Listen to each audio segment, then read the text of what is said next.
This is Kirk Sinclair, the hiking humanitarian, and I'm speaking to the pastor of the community church in Redstone, Bruce Gledhill.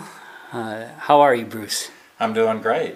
Now, as I understand, Redstone is not an incorporated town, and as a result of that, there's a lot of volunteer activities that go on, people working together to get some things done. Can you describe some of those things? Yeah, that's the nature of this community. This is an old historic mining town, so the town has been here for over a century. But you know, the modern era of the town probably goes back more 30 or 40 years.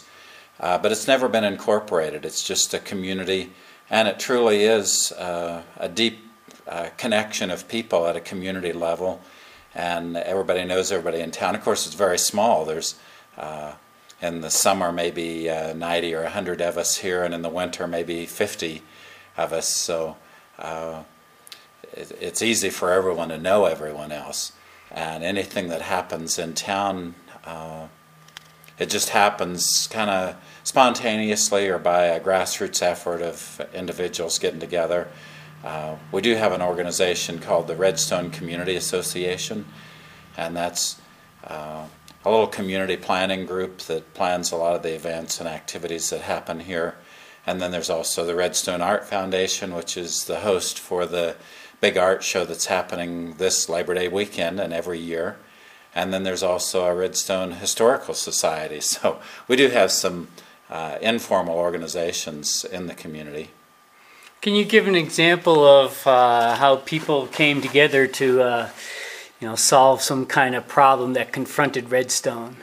Oh, sure. A good example would be the park in the center of town, and this has probably been about 6 years ago, that the playground equipment was in bad condition, and Redstone Community Association kind of indirectly got involved. It was actually a couple of individuals that are on that board, and got involved, went out and beat the bushes, found some grant money, got some assistance from Pitkin County to buy new equipment, playground equipment.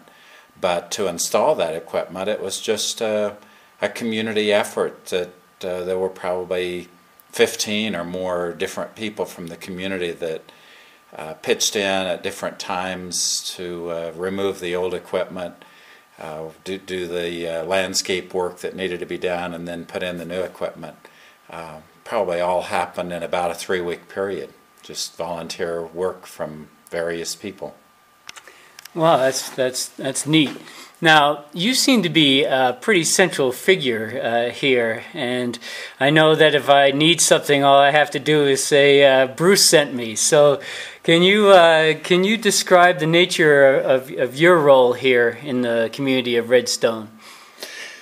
Well, I suppose there are two aspects to that. One is the church building happens to be central to town. I view it as kind of the old medieval Europe model, where you had the cathedral in the center of town, and that was truly the center of activity for the village. And we have, I don't know how deliberately, but that's the model that has unfolded here. We have one church in town, and it's more or less in the center of town, and so the geography helps lend that role that I have, that here I am in the center of town. It also has a bit to do with my personality and my view of ministry. I see myself as being about equally committed to the congregation that meets inside these walls. 50% of my time, and the other 50% I'm a pastor to the community. Whether people attend here or not, that's my role, to be involved in people's lives and try to bring help and hope and encouragement to people. So I spend a lot of time outside this building. And so this is a non-denominational church, but your non-denominational effort goes even beyond the church. Yeah. You could call this a community church, and that's truly our goal. One thing I like about this congregation was established long before I came. They have a a benevolence fund in essence, and every month a set percentage of what comes into the church is allocated over into that benevolence fund.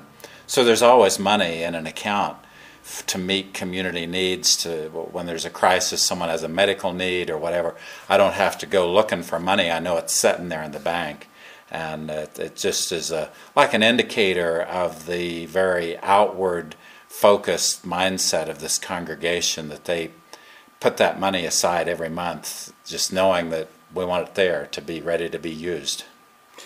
Wow, and of course that's a theme that's close to my heart. So, helping with people's needs for housing, health, and hunger. Sounds like you cover all three of those bases. We certainly do. The past 2 years have been a very difficult time nationwide, and it actually took a while for that to filter down to the Crystal Valley here in our region, but about a year and a half ago we started getting hammered with people out of work and losing their housing. And again, because of this fund that we have, I've been able to be very involved in giving a little hand to people that need some help. Well, thank you very much, Bruce. This was very uplifting to hear, and I'm going to share it with the people who follow my website. Thank you very much. Okay. God bless you as you go on in your travels. I pray safety and well-being, and that you're able to have these positive kind of interactions with lots of people along your journey. Well, thank you very much. This is Kirk Sinclair, the Hiking Humanitarian.